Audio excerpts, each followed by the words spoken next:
Good morning, delegates. Who had a good night last night? Unions are out there campaigning to enshrine penalty rates in our agreements, in our awards, and that's why we're now asking government to legislate to lock up the Aussie weekend forever. This is a union that over a century hasn't just changed the lives of its members, but it's changed Australia. It's made it a better place and a fairer place. And it's done that with Labor governments. The work that we do together can't just be about supporting the industries we already have. We also have to work together to create new industries. I have never seen the union looking as good as it is today. I've never seen this convention so strong, so active and so united. You should all be terribly proud of what you're doing for your members. Congratulations. I am happy to hold up my union card because I know there'll be some anonymous editorial writers in some of the right-wing media who will say how terrible it is that a minister would hold up his union card. Well, you know what? I am pro-union. I am not embarrassed to use the word union.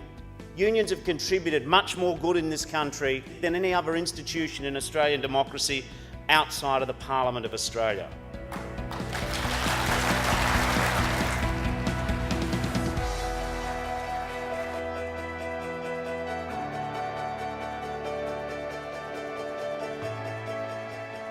Because in a globalized world without borders, we need each other more than ever.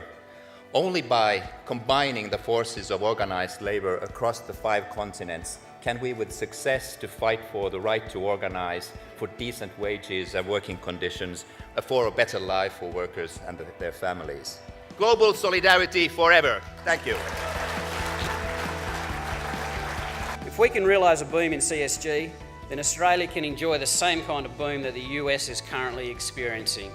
We can support the manufacturing jobs of today and create the manufacturing jobs of the future. We will argue against this bizarre alliance of farmers and Greens opposing coal seam gas, and we'll talk about the need for Australia to secure its own energy future.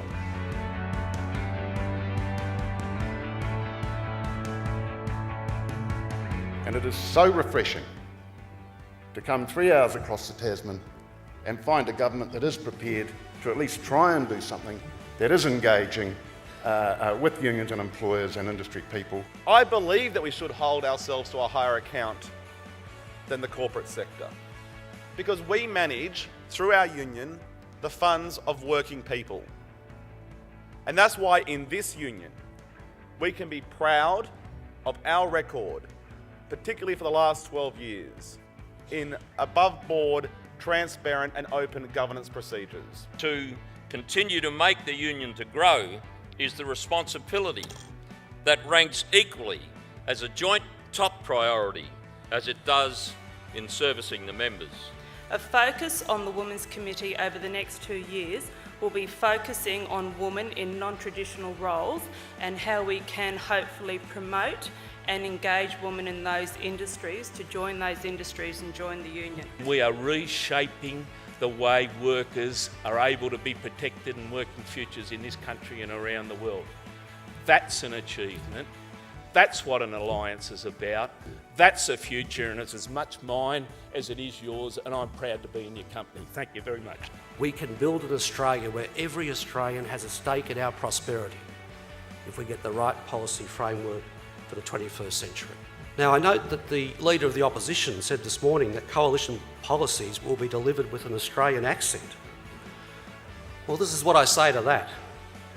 Putting lipstick on a pit bull doesn't make it a blue heeler.